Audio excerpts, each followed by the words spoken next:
साथियों नमस्कार। देखिए पहलगाँव में जो हुआ है इससे पूरा देश में गुस्सा है और मोदी जी सिंधु नदी जल समझौतों को रद्द कर दिए हैं। ये समझौता 1960 में भारत के प्रधानमंत्री पंडित जवाहरलाल नेहरू ने की थी पाकिस्तान को मदद करने के लिए। और वो कह रहे थे इसके द्वारा ना क्या है 80 भारत का 80% पानी पाकिस्तान को मिलता है। मतलब सिंधु नदी और उसके सहायक नदी का 80% पानी पाकिस्तान में जाता है। और हम कह सकते हैं पाकिस्तान का जो भी क्या वो जितना सिंचाई है, खेती है, सब्जी उगता है, जो भी होता है उसका 80% पानी भारत से ही जाता है। अगर हम इसे रोक दें तो वहाँ क्या होगा, वहाँ न तो खेती होगी, न ही बिजली उत्पन्न होगा। वहाँ के लोग पानी पीने से तरसेंगे। वहाँ का मतलब वहाँ बोल सकते हैं भूखमरी आने लगेगी।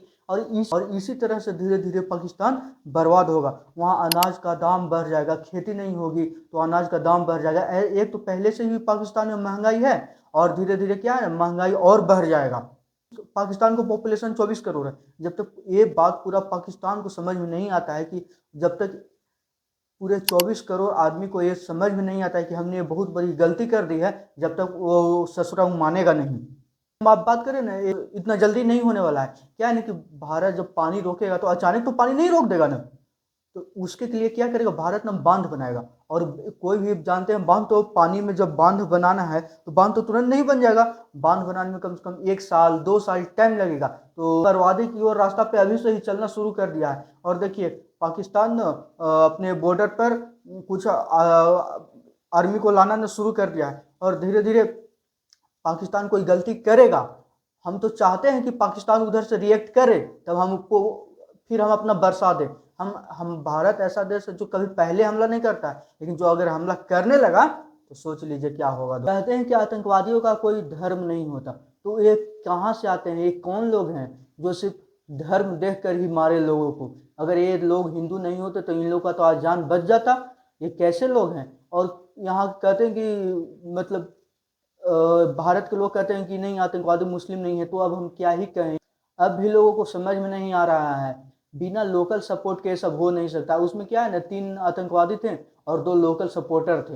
मतलब उनको सब पता है कि वहाँ जो पहलगाम है उसका एक एक रास्ता पता है, तभी ना वो लोकल सपोर्टर के मदद से आए थे।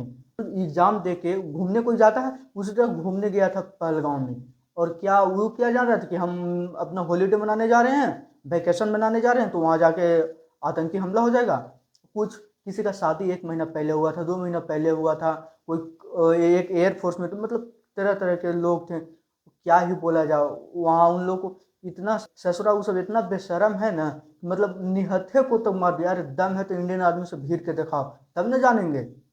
पूरा देश बदले की आस में मोदी जी की ओर तरफ देख रहा है। और मोदी जी ने एक बहुत हाई लेवल मीटिंग की और उसके पश्चात ये डिसीजन लिया कि सिंधु नदी जल समझौता को रद्द किया जाए। और उन्होंने ये रद्द भी कर दिया। हम बिना खून किए ही पूरा पाकिस्तान को बर्बाद कर सकते हैं। हम वैसा कर रहे हैं कि पाकिस्तान एक तरफ पूरा से ही बर्बाद हो जाए, पूरे सब तरफ से बर्बादी की ओर चला जाए।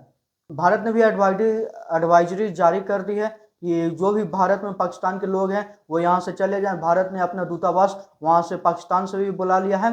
अटारी बॉर्डर था वो भी बंद कर दिया गया है। कोई भी मतलब व्यापार भारत और पाकिस्तान के बीच में कोई भी व्यापार नहीं होगा। अमेरिका ने भी एक एडवाइजरी जारी कर दी है कि कोई भी लोग जम्मू कश्मीर घूमने नहीं जाए, क्योंकि जम्मू कश्मीर में कुछ होने वाला है।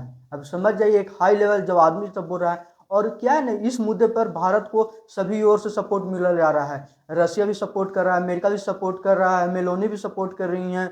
और जितने भी बड़े बड़े लीडर है ना सब तो ही भारत के सपोर्ट में है। इजराइल भी भारत को सपोर्ट कर रहा है। प्रॉब्लम फेस करने को मिलेगा वहाँ का लोकल आदमी को। क्या है ना कि वहाँ का लोकल आदमी का रोजगार था। जब वो पर्यटक आते थे, घूमते थे, कुछ वहाँ से सामान खरीदते थे, तब जाकर उन्हें कुछ पैसा मिलता था वहाँ के स्थानीय लोगों को, लोकल लोगों को।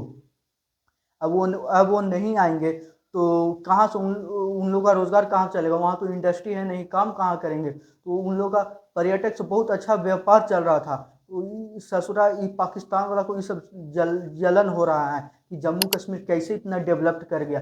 जब से 370 हटा है ना, जम्मू कश्मीर में चुनाव हुआ है, जब से ये बहुत अच्छा से विकास करने लगा है। तो ये सब है ना पाकिस्तान को देखा नहीं जा रहा है। इस साला कैसे एगो हमरे वाला भाई है जो इतना डेवलप कर गया, हम यहीं रह गए। तो वो क्या करता है ना, समय समय पर आन को डिस्टर्ब करते रहेगा कि कोई आदमी यहाँ घूमने नहीं आए। जब यहाँ कोई आदमी घूमने नहीं आएगा तो उसको रोजगार नहीं मिलेगा यहाँ के लोगों को, तो फिर मेरे सपोर्ट में आ जाएंगे।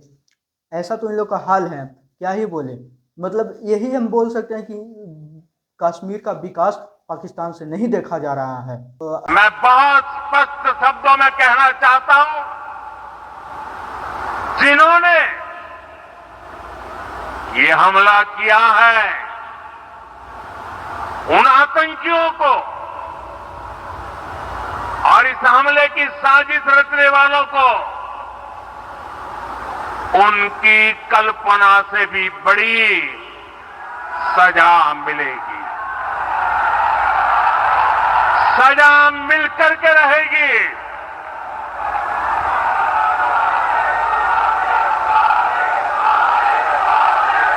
अब आतंकियों की बची खुची जमीन को भी मिट्टी में मिलाने का समय आ गया है। अभी जल्द ही रैली में मोदी जी ने भी ये ऐलान कर दिया कि जरूर कुछ बड़ा होने वाला है। मोदी जी ने उन आतंकवादियों को चुनौती दे दी है कि अब तू संभल जा, जरूर कहीं भी रहो उसे खोद के मार दिया जाएगा, और वो ही नहीं उनके आका को भी मारा जाएगा। इसे आतंकवाद को एक जड़ से खत्म करना है। जय हिंद दोस्तों।